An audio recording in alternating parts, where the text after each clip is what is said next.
Well, what a peculiar game of football that was. Manchester City beat Dinamo Zagreb 2-0 in the Champions League in a strange, frustrating, but kind of weirdly enjoyable night at the Etihad. I'm going to say thank you, though, to OneFootball once again for sponsoring me for the month of October. Yes, I love OneFootball. Absolutely loads, as you know, if you watch this channel. So what are you waiting for? Go and download it in the link in the description below for all the Manchester City news, all the Manchester City stats, all the Manchester City transfer gossip, and all the Manchester City info that you could possibly need, and loads of other football stuff. So go download it for free. It's brilliant. It's a really popular app for a good reason. Go download it now.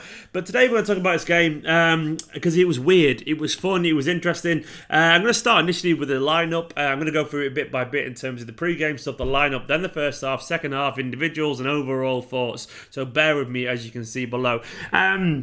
The lineup was kind of strong, really. It was kind of fun at the same time. Maybe one or two qualms from some people, understandably, but it was a pretty interesting lineup. Edison was obviously in goal. He was always going to be. Steady Eddie at the back. Then we saw a very interesting pair of fullbacks. I enjoyed this a lot. We got to see Cancelo, Joao Cancelo there, basically starting a decent game for once, and then we saw Benjamin Mendy at left back getting some more match fitness in his engine, basically, with Otamendi and Fernandinho carrying on at centre back. I had a feeling it'd be those two there trying to get match fit again, given Pep Guardiola's comments in the press conference. And then we went for a pretty strong midfield of Gundogan alongside David Silva and Rodri. No Phil Foden, and Kevin De Bruyne, of course, is out injured with a groin injury at the moment. Kevin De Bruyne.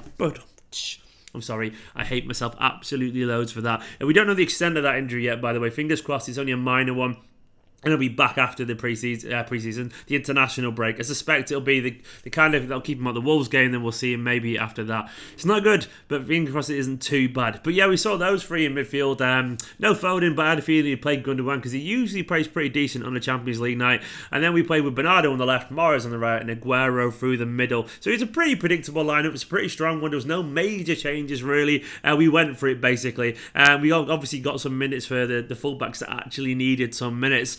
Into the first half. Well, what a weird first half that was. We absolutely battered them. I've got a list of notes here from that first half. There was a really horrible early Rodri scare when he went down holding his back, and we all thought, oh my god, not another injury. But after that, Aguero missed a 1-on-1. Bernardo blazed the rebound over. A few minutes later, the ball kind of looped to Bernardo and he sliced that volley over. Then there was a great Mendy ball. Aguero turned it inside, smashed that one over. Then Ilkay Gundogan hit the bar as well after Silva found space, and Mendy whipped in across and Silva stabbed it wide from a few yards. And after that there was maybe a handball that should have been given in that moment. A VAR ignored that, which we'll get onto in a bit as well. Then there was another kind of like pen shout, and there's a bunch of little promising moments. One where Cancelo burst in, and we really banged the door in that first half. Pretty much all of it as well went down the left hand side. It was notable at times where we had a massive gap on the right side. Gundogan was kind of playing central there alongside Rodri, and then David Silva was there, but they're all pulling over to that side of the pitch. On the rare moments when he did go over to the right, it was basically just Mahrez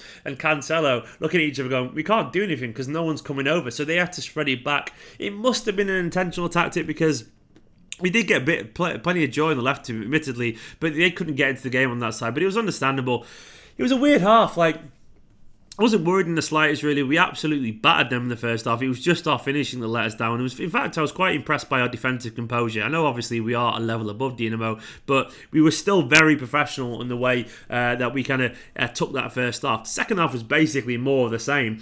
Quite early on, though, Pep made a very notable change with Bernardo coming off and Sterling on, and that eventually was the difference. I've got to say, that pass from Rodri into Mahrez, that was absolutely delightful. It was Kevin De Bruyne the rest, splitting the defence. Mahrez then had the simple task, and he did it very well, finding it across to Sterling. And Sterling has that hunger for goals, of being in the right place at the right time. That's what he brings to the team. After that, it basically became a bit of a farce, like a bunch of weird decisions from the referee. There should have been a really obvious penalty for Aguero. He got basically kicked. It was obvious. I'm not even kidding. It was just ridiculously obvious. The VAR looked at it and just didn't give it. Absolutely baffling. Only about 10 minutes earlier, Pep got himself booked for losing his bottle. Understandably. I think David Silva was brought down, and during the ensuing aggravation for that, Pep, well, his face was an absolute pitchy He was absolutely livid.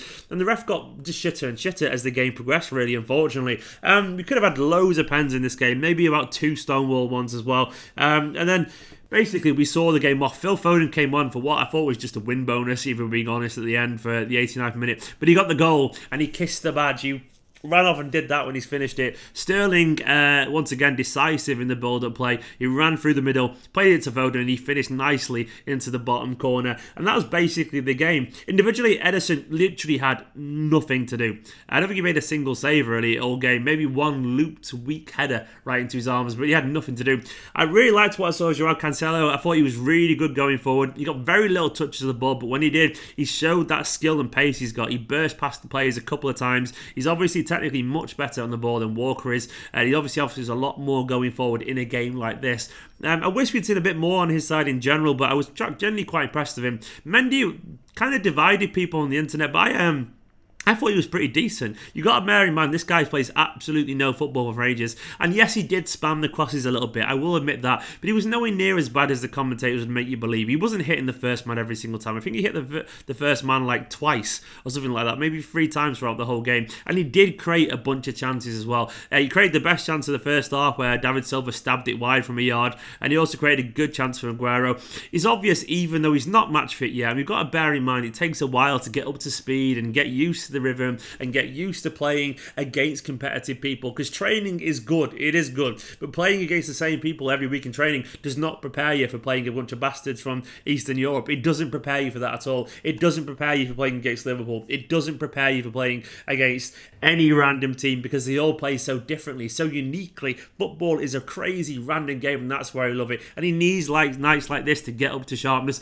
But I think it's immediately obvious what he offers to this team. He obviously is a big lad. He looked physically pretty sharp as well, in terms of he looked pretty decent turn of pace. He looked strong. He didn't make any mistakes defensively, and you can really tell that he has obviously a threat going forward. His radar isn't totally there yet. That's understandable. It took De Bruyne's radar last season a few games to get there as well, but he offers a threat, and I like to see him back.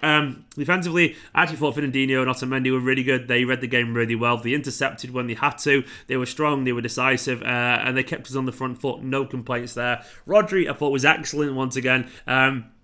Absolutely dictated the midfield. He bullied them in midfield, which is respect for a guy of his size, and he was decisive for the goal, which changed the game. It was his pass that made the goal. Mahrez obviously with a lovely pass across the goal, but that vision, that intelligence was absolutely impeccable. I know Gundogan and David Silva get a lot of criticism usually, and most of it's fair when they played together, but I thought they were good tonight. Even though we only scored 2 and it felt frustrating that we weren't scoring goals, I can't criticise their individual performances. Gundogan kept moving the ball so well. And he was a large part of the reason why they didn't really get a kick, because we were so good at recycling possession. And he wasn't as creative as David Silva, but I thought he was decent. I genuinely thought he was decent. I wouldn't have brought him off either personally. David Silva I thought was very good. I thought he gave him so many problems within the channels. I thought he was most likely for a long time to create something. The amount of times he got in behind, his finishing let him down, but the finishing let the whole team down in the end.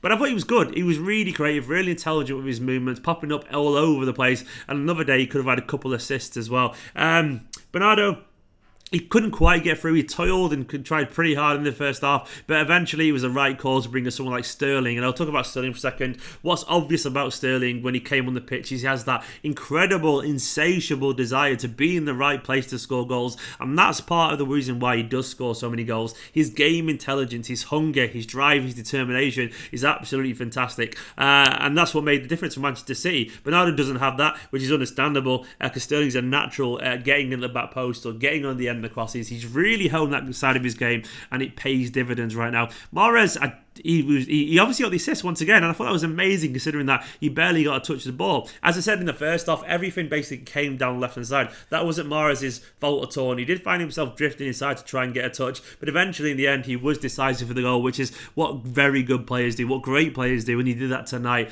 Aguero had a frustrating night. He should have had a penalty though, and he probably would have scored that penalty if he got the chance to take it. He was decent. It was just one of those nights where it was hard for the ball to fall for him. And then obviously Phil Foden came came on and got the goal, which is wonderful to see. Loads of energy in his little cameo as well. It was only 6 minutes, but he had plenty of energy there. Scored as well, and he loved it. Gabriel Jesus got on, didn't have really much to say about that. Overall, it was a frustrating game, but I kind of enjoyed it. What I really liked about this game is that at no point did our heads drop. Our professionalism was excellent, despite the ball seemingly not wanting to go in the net. We kept plugging away. We were always going to get the goal. It always felt likely, in my opinion. And defensively, we were absolutely solid. I'm not saying Dinamo Zagreb are a great team by any stretch of the imagination, but they are a team that do score a lot of goals in their league, and this is a makeshift defence. So our best form of defence is often attack and keeping the ball. And tonight we did that absolutely perfectly. On another night, this could have been 5 or 6-0. It didn't happen, but what I really like about the team tonight is how they kept plugging away. They kept creating chances, and they knew if they stuck to it, they would get the goal eventually. Their heads didn't drop, and they got it, and it meant a lot. And the stadium erupted,